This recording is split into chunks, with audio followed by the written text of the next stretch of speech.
Oke, assalamualaikum warahmatullahi wabarakatuh. Ini saya lanjutkan. Kemarin ada beberapa materi yang belum saya jelaskan, yaitu tentang sumber dari literatur ya, sumber pustaka.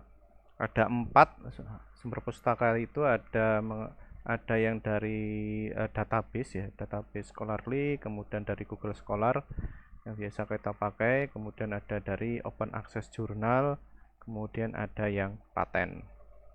Untuk yang pertama, Scholarly Database itu bisa saja dari University Depository. Contohnya dari ini ya yang saya tunjukkan. Anda bisa cek websitenya, kemudian mungkin yang sudah sering Anda, dan ini yang paling banyak ini dari Open Access Thesis and Dissertation, https oatd.org. Ini bisa Anda ambil, ini jadi satu buku tesis dan disertasi ya, bisa Anda ambil. Kalau disertasi itu kan biasanya gabungan dari beberapa tesis atau beberapa jurnal. Jadi di sini kalau Anda ambil disertasi itu nanti ada beberapa jurnal yang bisa Anda ambil. Nah, kemudian satu lagi yang mungkin Anda sering ambil itu dari perpustakaannya Tellu ya, perpustakaan digitalnya Tellu. Dan saya banyak dapat mahasiswa itu sering merefer dari merefer literatur itu dari eh, database-nya Tellu. Nah, itu tapi mungkin kalau format citasinya bisa berbentuk harus Anda buat manual ya, karena mungkin itu kan bukan bukan apa namanya, bukan satu resource yang sudah diupload di internet.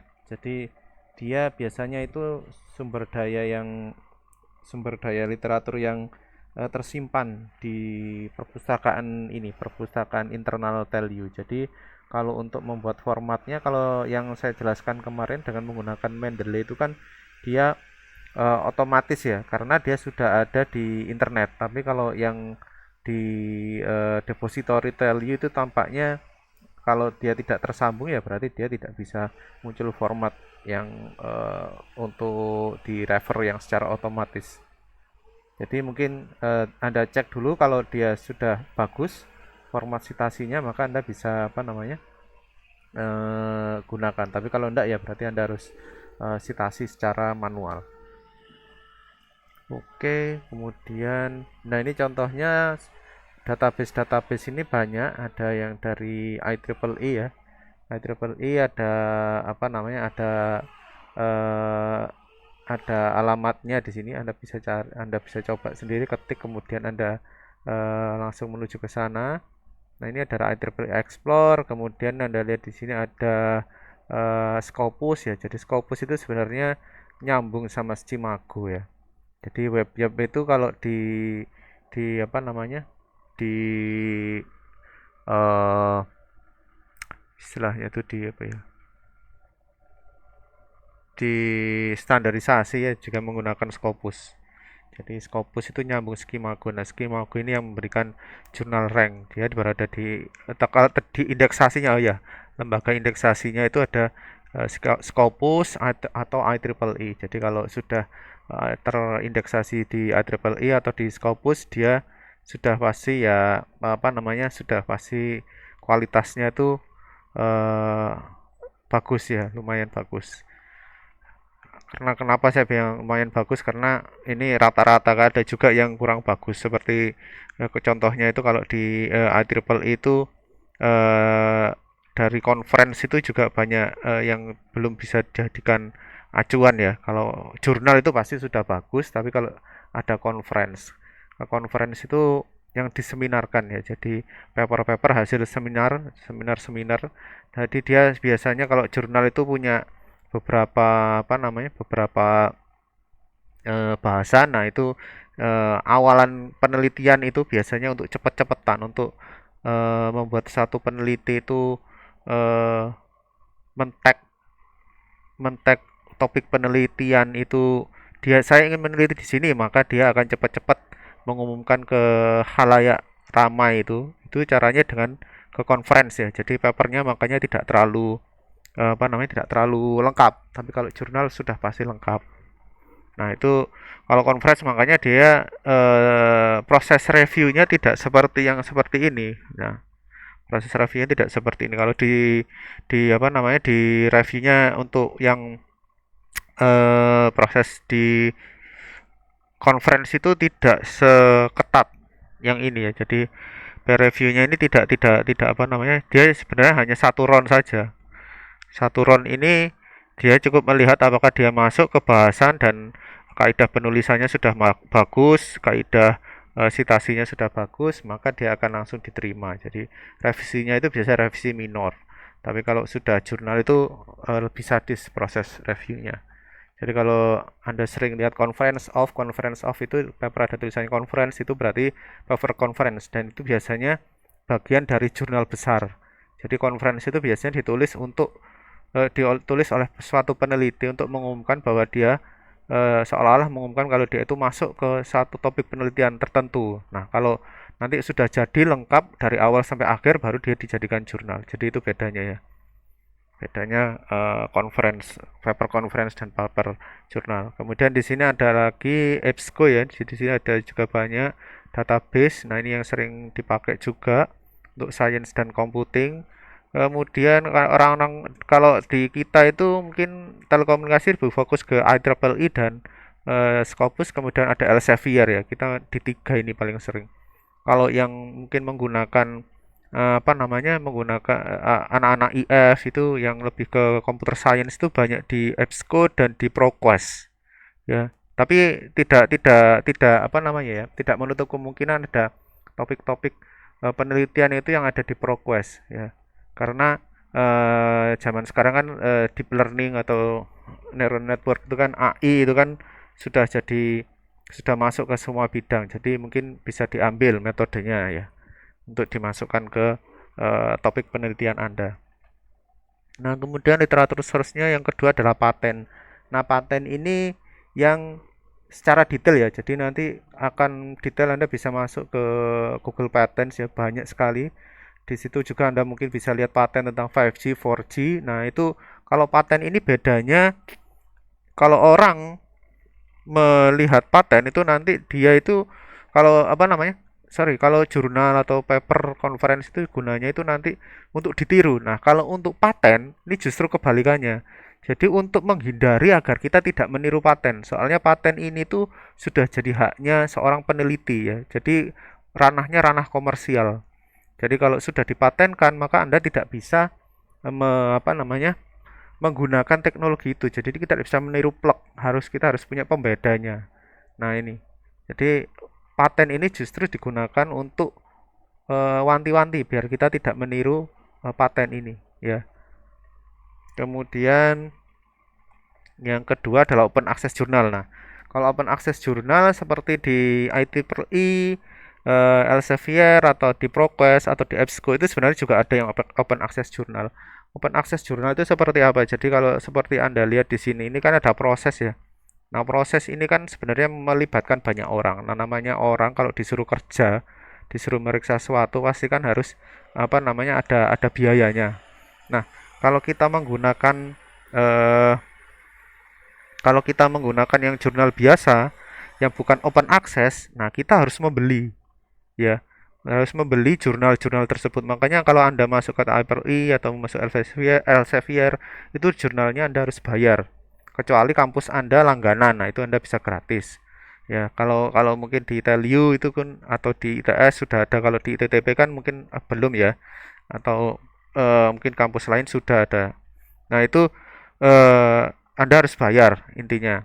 Tapi kalau di open access jurnal ini dia yang penelitinya sudah bayar duluan.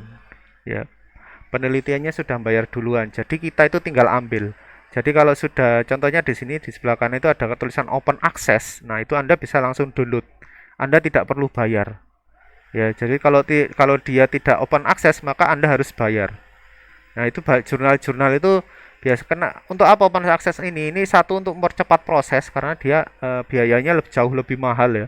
Kalau rata-rata sekitar $2.000, 2.000 sampai $3.000 ya. Jadi kalau dikonversikan bisa buat umroh ini. Jadi ke rupiah itu bisa buat umrah. Jadi mahal sekali, 2.000 sampai $3.000. Tapi kalau yang biasa itu hanya sekitar 200 dolaran. Jadi hampir 10 kali lipatnya harganya. Nah, itu nanti biaya itu namanya APC, jadi Article Processing Cost. Nah, itu nanti kalau Anda menggunakan open access ini Anda tidak perlu bayar. Jadi Anda tinggal download aja. Karena ini biasanya digunakan oleh peneliti-peneliti awal ya. Jadi peneliti-peneliti awal untuk mencari nama itu dia harus membayar dulu. Membayar untuk bisa mudah didapatkan orang lain ya. Jadi dia bisa dibaca dengan mudah, orang lain bisa membaca artikelnya. Itu ada namanya open access jurnal. Nah, tapi kalau yang sudah namanya besar itu berarti sudah banyak yang apa namanya, banyak yang mencari artikelnya, maka biasanya dia menggunakan yang biasa.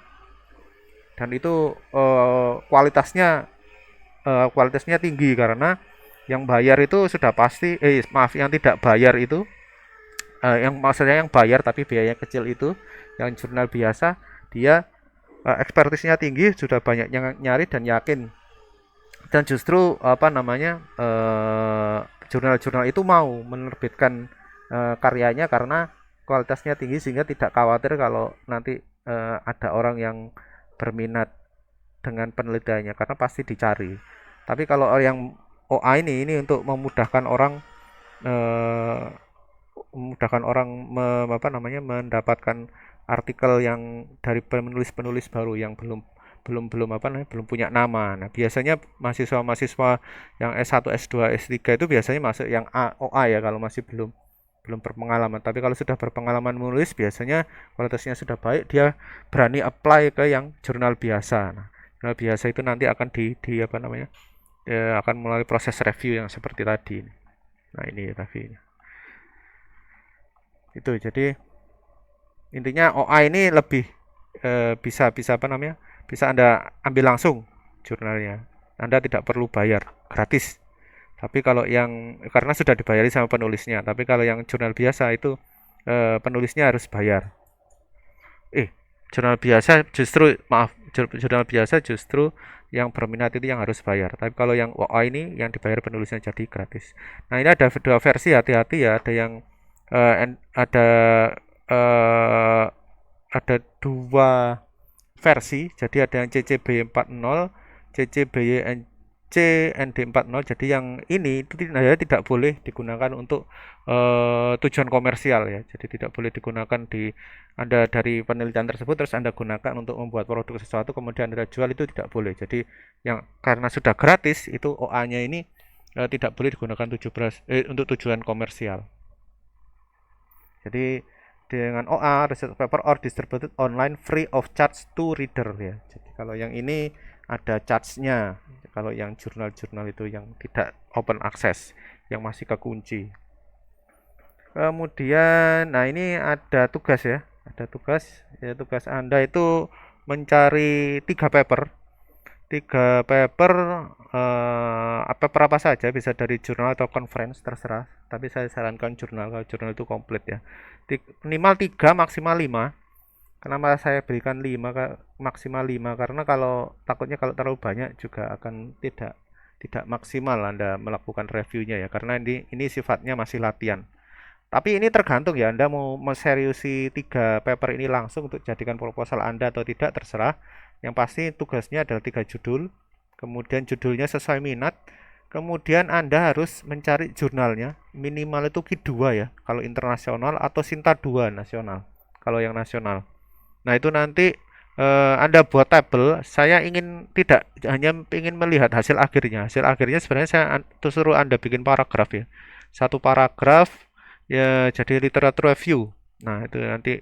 Tapi ya, saya ingin lihat dulu. Jadi Anda nanti bisa melakukan pendataan, siapa autornya, tahunnya berapa, judulnya apa, tahun berapa, nama jurnal conference-nya apa, terus state of the art. State of the art itu nanti jadi sebenarnya jurnal itu fokus ke bagian apa ya dari teknologi yang ingin Anda cari itu. Nah, kemudian yang itu yang 1, 2, 3, 4, 5 kolom, ini 5 kolom wajib. Kalau yang mau Anda tambahi kolom-kolom yang lain untuk melakukan apa namanya? Melakukan literatur review, itu terserah. Jadi tapi ini bukan hasil akhirnya, tabel hasil akhirnya, tabel ini untuk membantu Anda dan saya untuk membantu saya mengecek proses pembuatan literatur review yang Anda lakukan ya. Jadi yang jadi hasilnya itu kemudian Anda harus membuat satu paragraf literatur review ya dengan bahasa Indonesia yang berisi minimal 250 kata ya. Jadi nanti bisa saya cek minimal 250 kata. Nah, di akhir paragraf itu Anda harus menuliskan secara eksplisit, jadi secara jelas Anda menuliskan arah penelitian yang bisa Anda lakukan dari mereview paper-paper tersebut ya. Jadi Anda mau ngapain tuh.